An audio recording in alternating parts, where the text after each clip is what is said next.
Hello friends, मैं आपका अपने YouTube channel learn with doctor Pragati में बहुत बहुत स्वागत करती हूँ।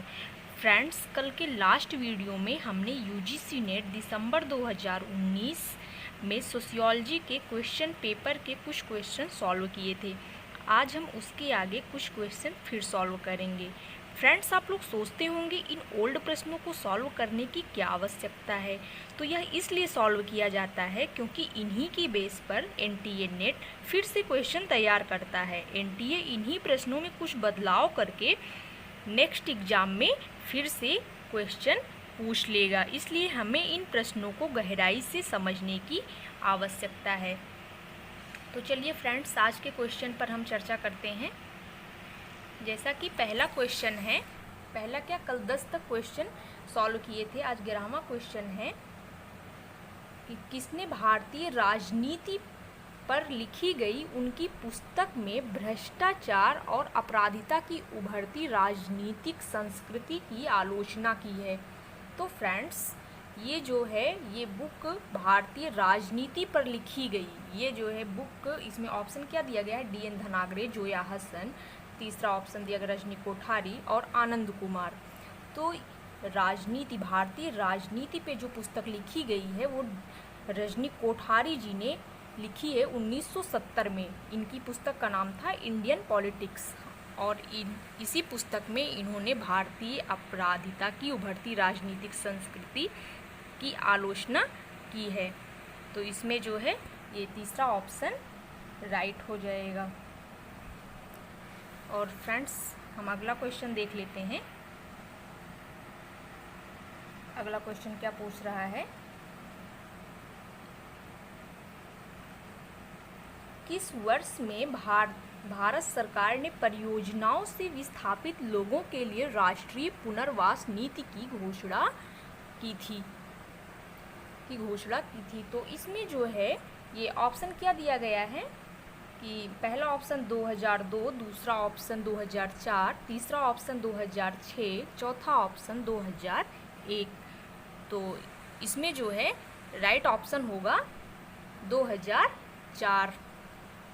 अब इस क्वेश्चन को हम थोड़ा समझ लेते हैं कि पुनर्वास तथा पुनर्स्थापन नीति वर्ष 2003 में तैयार की गई थी और यह फरवरी 2004 से लागू की गई थी। अब फ्रेंड्स, अगला क्वेश्चन हम देख लेते हैं।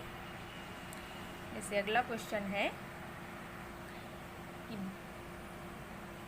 शास्त्रीय समाजशास्त्रियों में से किसने भिन्न तरीके से तुलनात्मक विधि का प्रयोग किया है। शास्त्रीय समाजशास्त्री मतलब जो पहले के समाजशास्त्री थे, इनके बारे में पूछा जा रहा है। तो इसमें तो चारों ही वैसे समाजशास्त्री हैं, जैसे अगस्ट कॉम्टे जी हैं, मैक्स वेबर, ये सब पहले के समाजशास्त्री हैं। तो पहला ऑप्शन क्या है, इमाइल दुर्खीम, दूसरा कार्ल मार्क्स, तीसरा मैक्स वेबर, चौथा अगस्ट कॉम्टे। तो शास्त्रीय समाजशास्त्री में से किसने भिन्न तरीके से तुलनात्मक विधि का प्रयोग जो है वो इमाइल दुर्खीम जी ने किया था और मैक्स वेबर जी ने किया था। तो इसी के आधार पर यहाँ पर ए और सी यानी कि चौथा ऑप्शन राइट हो जाएगा। अब फ्रेंड्स, हम अगला क्वेश्चन देख लेते हैं। अगला क्वेश्चन क्या पूछ रहा है,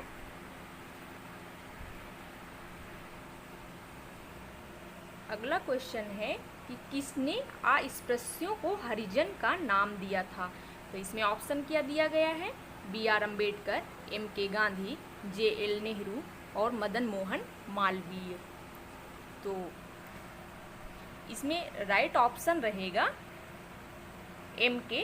गांधी यानी मोहनदास करमचंद गांधी। महात्मा गांधी जी ने अस्पृश्यों को हरिजन नाम दिया था। अब देखो, हरिजन शब्द का पहली बार इस्तेमाल करने की बात है तो इसमें इस शब्द का इस्तेमाल पहली बार मध्यकालीन संत रवि मतलब वो कवि नरसिंह मेहता जी ने किया था और गांधी जी उनके विशेष प्रशंसक थे। और गांधी जी का प्रिय भजन जो है वैष्णो जन तो तेने कहिए, ये उन्हीं का लिखा हुआ है। तो इसमें अगर पहली बार इस्तेमाल करने की बात है हरिजन शब्द तो वो संत कवि नरसिंह मेहता जी हो जाएंगे। अब फ्रेंड्स, हम अगला क्वेश्चन देख लेते हैं। अब इसमें देखते हैं, इसमें तो ये चौथा राइट हो, सॉरी इसमें दूसरा राइट हो गया है। अब अगला क्वेश्चन देख लेते हैं।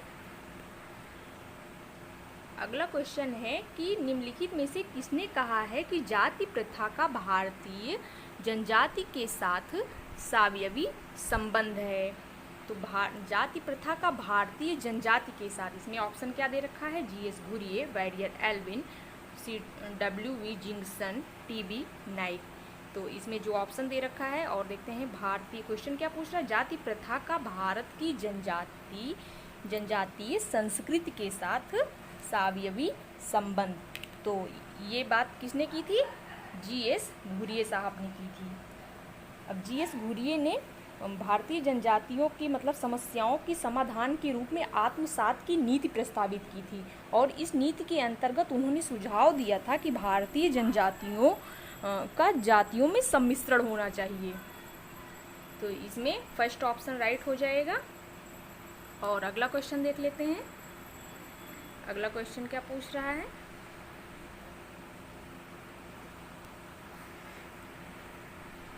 अगला क्वेश्चन है कि प्रतीक यानी सिंबल किससे संबंधित है।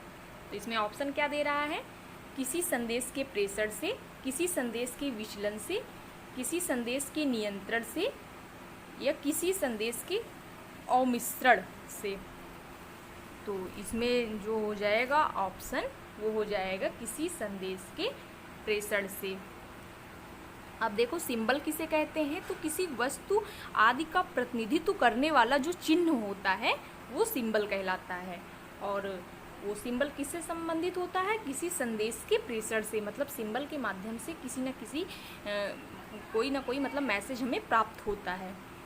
तो अब अगला क्वेश्चन देखेंगे। अगला क्वेश्चन है फ्रेंड्स,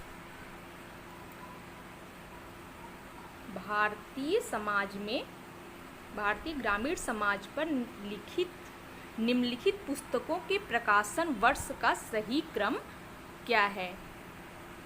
तो इसमें जैसे पहला ऑप्शन दे रखा है एन इंडियन विलेज, दूसरा ए राजस्थान विलेज, तीसरा इंडिया चेंजिंग विलेजेस, और चौथा है द रिमेम्बर्ड विलेज। तो इसमें सबसे पहले जो बुक आई थी वो एन इंडियन विलेज थी, जो थी 1955 में, ये 1955 में आई थी।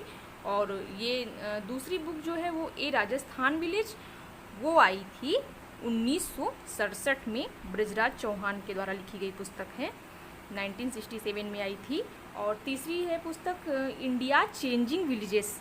तो इंडिया चेंजिंग विलेजेस ये 1958 में आई थी बुक, ये एस सी दुबे द्वारा लिखी गई है। और चौथा क्या है, द रिमेम्बर्ड विलेज। तो द रिमेम्बर्ड विलेज जो है ये 1976 में मतलब 1976 में एम.एन. श्रीनिवास द्वारा लिखी गई थी। अब क्या करना है, निम्नलिखित पुस्तकों के प्रकाशन वर्ष का सही क्रम। तो इसमें सबसे पहले जो है वो एन इंडियन विलेज लिखी गई है, और दूसरे नंबर पे इंडियाज चेंजिंग विलेजेस लिखी गई है जो 1958 में मतलब 1958 में आई है। और तीसरे नंबर पर जो हो जाएगा, मतलब ये पहला हो गया, ये दूसरा हो गया, और तीसरे नंबर पे हो जाएगा ए राजस्थान विलेज जो 1967 में आई है। तो ये हो जाएगा तीसरे नंबर पे।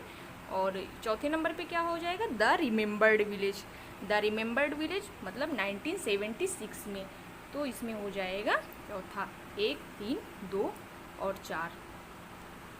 अब हम इसको देख लेते हैं, ये किसमें आ रहा है, मतलब A, C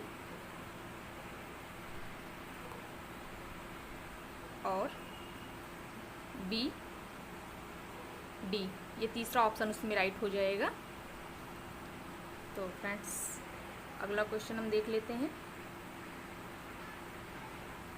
इसमें दिया गया है कथन और कारण से संबंधित है कि नीचे 2 कथन दिए गए हैं जिनमें से एक कथन A और दूसरा कारण R है। तो कथन में क्या पूछा जा रहा है कि आधुनिक भारत में विवाह की सामाजिक संस्था बहुत से परिवर्तनों से निकली है, और उसका कारण क्या बताया जा रहा है कि भारतीय युवा पश्चिम के विचारों से प्रभावित हो रहे हैं। तो फ्रेंड्स, ऐसे क्वेश्चन में क्या करते हैं हम कि बीच में क्योंकि या इसलिए लगा करके देख लेते हैं। तो इसमें जैसे हम क्वेश्चन पढ़ते हैं कि आधुनिक भारत में विवाह की सामाजिक संस्था बहुत से परिवर्तनों से निकली है, क्योंकि भारतीय युवा पश्चिम के विचारों से प्रभावित हो रहे हैं। तो फ्रेंड्स, इसमें कहीं से भी ये मिल नहीं रहा है, तो इस वजह से इसमें क्या हो जाएगा, ए आर दोनों सही है, लेकिन आर ए की सही व्याख्या नहीं है, इसमें बी राइट हो जाएगा। अब फ्रेंड्स, हम अगला क्वेश्चन देख लेते हैं। अगला क्वेश्चन क्या पूछ रहा है, अगला क्वेश्चन है कि महेंद्र सिंह टिकैत के नेतृत्व में भारतीय किसान संघ द्वारा कहां पर सबसे बड़ा और लंबा विरोध प्रदर्शन 1980 के दशक में आयोजित किया गया था। तो इसमें ऑप्शन क्या दे रखा है, हैदराबाद, बेंगलुरु, दिल्ली, मेरठ। तो इसमें जो ये हो जाएगा ऑप्शन, ये हो जाएगा, इसमें राइट है मेरठ। इसमें मेरठ ऑप्शन राइट हो जाएगा। अब इसी के आधार पर अगर अगला क्वेश्चन इसमें ये बन सकता है कि भारतीय किसान संघ द्वारा सबसे बड़ा और लंबा विरोध प्रदर्शन किस दशक में और किसके नेतृत्व में आयोजित किया गया था। तो इसका आंसर हो जाएगा 1980 के दशक में महेंद्र सिंह टिकैत के नेतृत्व में। तो फ्रेंड्स, हम अगला क्वेश्चन देख लेते हैं। इसमें मेरठ सही हो गया। अगला क्वेश्चन क्या है कि इसमें फिर से कथन व कारण से संबंधित है। इसमें जैसे कि दिया जा रहा है, विगत वर्षों में औद्योगिक कार्यबल में महिलाओं की भागीदारी घट गई है, और उसका कारण क्या बताया जा रहा है कि उद्योग का विस्तार हो रहा है और स्वचालिता में वृद्धि हो रही है। तो ऐसे क्वेश्चनों में हम क्या करते हैं, क्योंकि इसलिए बीच में लगा के देख लेते हैं, इसको हम मतलब प्लस करके क्योंकि या इसलिए लगा करके देख लेते हैं। तो जैसे है कि विगत वर्षों में औद्योगिक कार्यबल में महिलाओं की भागीदारी घट गई है, क्योंकि उद्योग का विस्तार हो रहा है और स्वचालिता में वृद्धि हो रही है। तो ये बिल्कुल सही बात है, क्योंकि मतलब कि कुछ समय में औद्योगिक कार्यबल में महिलाओं की भागीदारी घटी है। महिलाओं की क्या मतलब कि अधिकतर सभी लोगों की भागीदारी घटी है, क्योंकि वहाँ पे ऑटोमेशन आ गया है, स्वचालिता आ गई है और मशीन अब अपना कार्य कर रही है, इस वजह से ऐसा हुआ है। तो यहाँ पर क्या हो जाएगा, फर्स्ट ऑप्शन राइट हो जाएगा। ए आर दोनों सही है और आर ए की सही व्याख्या है। तो फ्रेंड्स, अब मिलते हैं नेक्स्ट वीडियो में, तब तक के लिए बहुत बहुत धन्यवाद।